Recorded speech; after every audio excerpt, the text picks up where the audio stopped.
seventh grade. Welcome back to our nonfiction lessons. Today we are going to build on our knowledge for our research topic by synthesizing across the text that we're reading.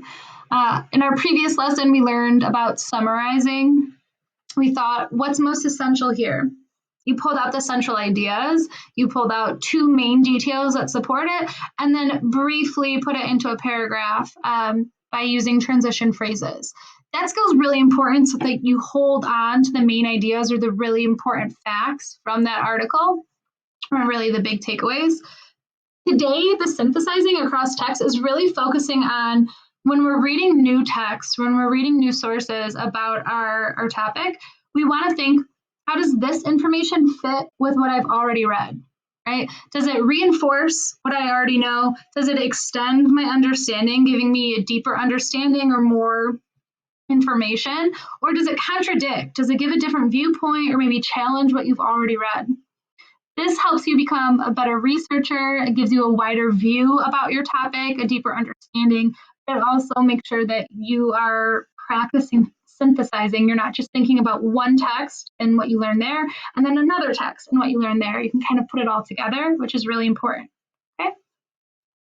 So today, we were supposed to be able to watch this video, but every time that I've screen recorded, the volume or the audio on the video doesn't work. Like I tried it on Vimeo and YouTube, and this is take like 1,000, so bear with me. If you want to watch the video, I linked it in your assignment, and it's also in the GMO's text set, but I'll tell you my main takeaways and what the practice was, okay?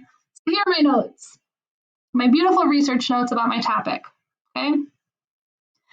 As I'm reading my new text or my new source, which was the Flavor Saver tomato video, I pulled out a few things, and as I was thinking about this new information, I thought, does it fit? Does it extend? Or does it contradict? Okay. One big thing that I was kind of surprised about in that video was that in 1994, Calgene, which was a biotech scientist company, basically produced a genetically modified tomato in order for it to stay fresh longer. So as I was reading the video, right, reading that text, I thought about how that new information, right, that the reason they did this was to keep that tomato fresh longer, kind of fits with what I already know. I added it down here that it keeps food fresh longer, right? That's another kind of GMO. That's another reason. So I said that it extended my understanding because it taught me a new type of GMO, right? A new reason for why they would want to genetically modify food. Okay. And then as I kept watching the video, they talked a lot about in 1994 when they put this tomato up for sale, not only was it 2 times the price of a naturally grown tomato, but people paid for it and they loved it.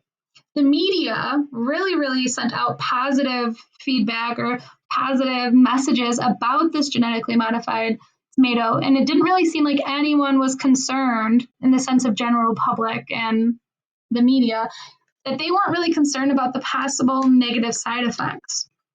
And that was kind of surprising to me. So when you're coming across information that makes you say like, or it's different from what you've already known, that contradicts what you've already read, right? So I added my information here, was that the media and general public loved the Flavor Saver tomato, right? They were willing to pay twice as much as a regular tomato. And that's really different from what I've been reading in my other texts, right? Saying from the battle over GMOs that only 37% of Americans think that GMOs are safe. So those kind of challenge each other in the sense of what I'm reading. That might be something that I want to continue to research and see how that kind of changed or what's so different about 1994 Flavor Saver tomato and this mid-2000s article, right? I want to see like how that might have changed. That could be a subtopic that I want to focus on.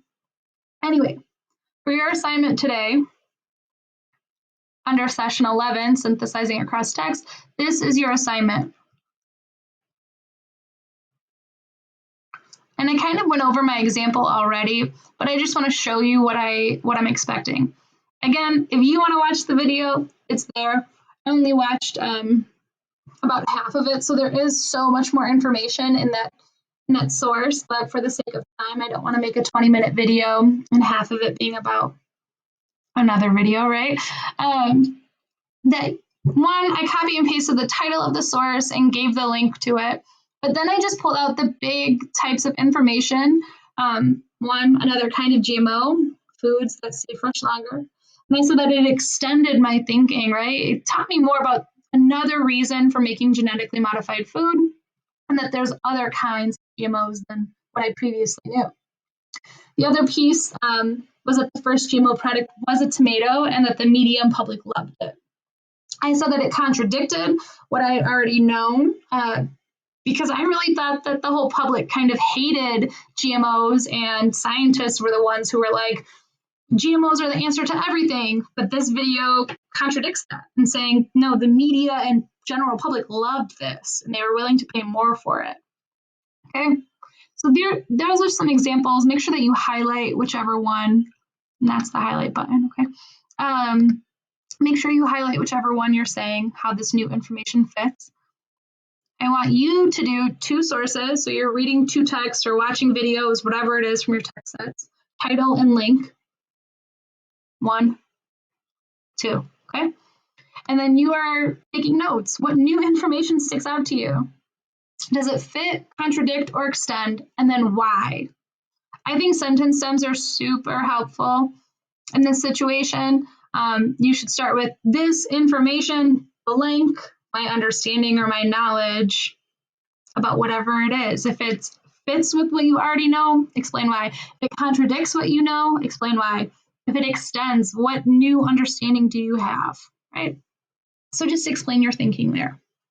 If you have any questions or concerns about what to do, please do not hesitate to email me or comment on the assignment, and I will be able to give you a response as soon as possible. All right, I'll talk to you soon. Bye.